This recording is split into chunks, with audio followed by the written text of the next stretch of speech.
A palavra de Deus é escudo e abrigo, firme fundamento, verdade e abrigo, é lâmpada aos pés, caminho de paz. Graça e paz. Hoje mais 3 capítulos, 28, 29 e 30 de Gênesis. Vamos lá?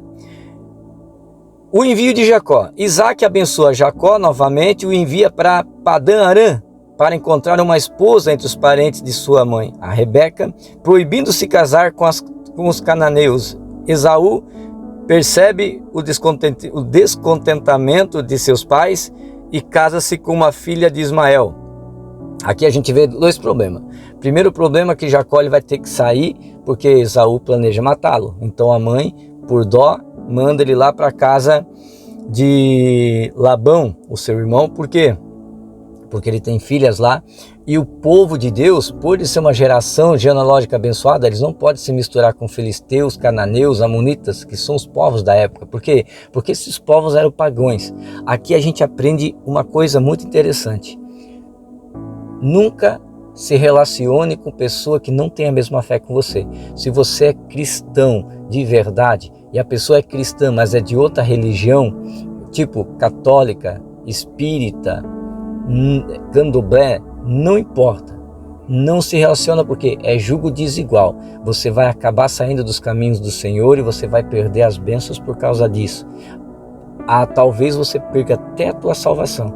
Então, cristão casa com cristão. Por quê? Por causa dos desígnios de Deus, por causa dos mandamentos de Deus e dos princípios conservadores. Então não tem como um evangélico casar com um macumbeiro. Vai dar ruim, entendeu? Até porque as entidades que vai te atormentar, porque luz e trevas não se misturam, tá bom? Então presta bem atenção nisso aí. Aqui a gente aprendeu isso. No caminho, Jacó ele tem um sonho, né? Durante a viagem de Jacó, ele chega num lugar, ele tem um sonho onde ele vê uma escada de anjos subindo e descendo, e Deus aparece ali e reafirma a aliança, e ele faz uma aliança com Deus também, porque olha que interessante, Abraão tinha uma aliança com Deus, Isaac tinha uma aliança com Deus, mas Jacó não tinha uma aliança com Deus, e nesse momento ele faz uma aliança, né? Então ele faz ali uma aliança dizendo que Deus está com ele. Ele fala, se eu for para a terra do meu tio e tu me trazer rico de lá, aqui nesse lugar eu vou montar um altar e vou te honrar para o resto da vida, né? E a gente vai ver lá na frente o que aconteceu. A promessa feita a Abraão, a terra, uma descendência numerosa, proteção divina. Betel quer dizer casa de Deus. Ao acordar, Jacó fica temoroso, consagra a pedra que usou como travesseiro com azeite no meio lugar de Betel, que quer dizer casa de Deus. Ele faz um voto: se Deus o proteger e o alimentar, o Senhor será o seu Deus e ele dará o dízimo de tudo, né? Ou seja, ele fala tudo que ele tem, ele vai entregar. Por isso que Jacó se deu bem, irmão. Enquanto muitos crentes ficam retendo, mão fechada, né? Mais uma vez, então, a Bíblia mostrando que o dízimo, sim, faz parte das promessas de Deus, né? Você já viu que tem crente que endemoniado falar de dízimo? Porque dinheiro, querido, a igreja vai pagar aluguel com o quê? Com o dízimo que a gente dá. A igreja vai ajudar a viúva, o órfão com o quê? Com o dízimo que a gente dá. Então, o pessoal pensa que Deus vai mandar um anjo com uma pena de ouro e pagar as contas da igreja. Não dá. A gente precisa do dízimo, né? E o dízimo é para isso, para ajudar a igreja, ajudar as pessoas, para que a gente possa crescer cada vez mais na obra, tá bom? E Gênesis 29 vai falar que Jacó de Labão e Lia, né? Assim como nós enganamos, nós também seremos enganados. Tudo aquilo que o homem plantar, certamente ele colherá, né?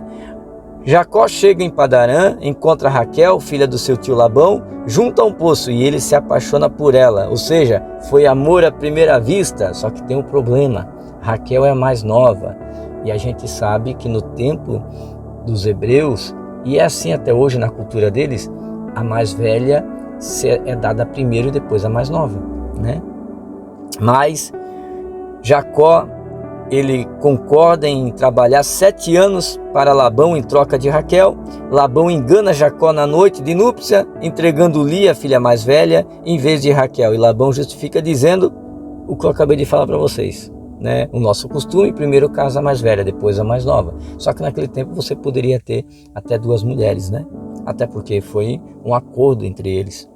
Casamento duplo, Jacó trabalha mais 7 anos por Raquel, e a Bíblia relata que Jacó amava mais Raquel do que Lia, e era desprezada e menos amada. Já pensou, né? Tadinha da Lia. Mas a gente vai ver que lá na frente Deus vai entrar em favor dela. E os filhos de Lia, vendo que Lia era desprezada, Deus a fez fecunda, enquanto Raquel era estéril. Aí, ó, viu?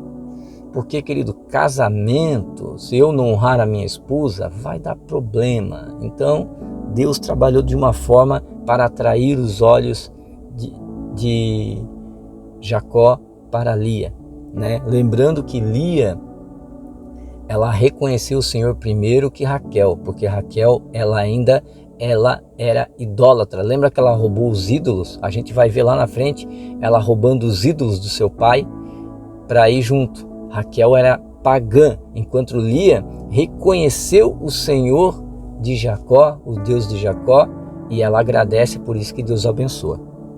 Gênesis 30, a prosperidade de Jacó e seus filhos, e também a rivalidade, né? Raquel, com inveja de Lia, entrega sua serva Bila a Jacó, e ela tem 2 filhos, Dan e Naphtali. Lia, parando de ter filhos, entrega a sua serva Zilpa, que tem mais 2 filhos, Gade e Azer.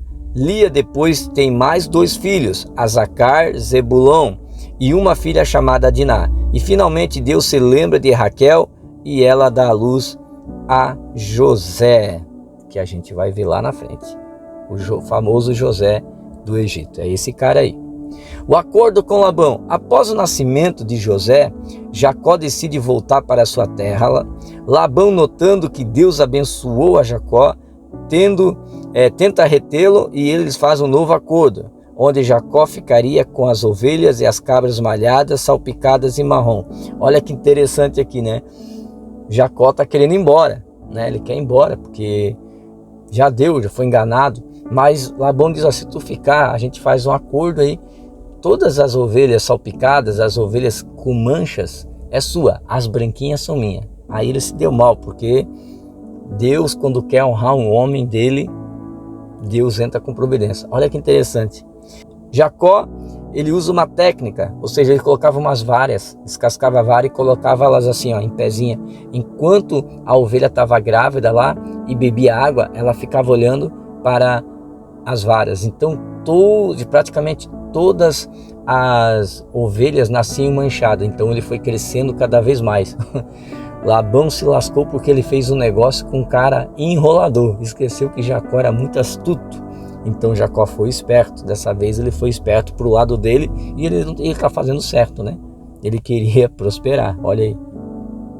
Então ele fica extremamente rico em rebanhos, camelos, jumentos, e que desperta inveja aos filhos de Labão, né? Labão e seus filhos agora ficam com inveja porque ele está ficando maior, mais rico.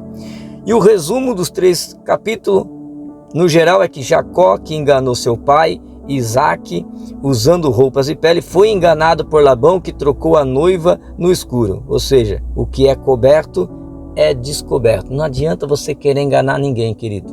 Quanto mais você enrola, mais você será enganado. Amém? Deus abençoe. Amanhã, mais 3 capítulos.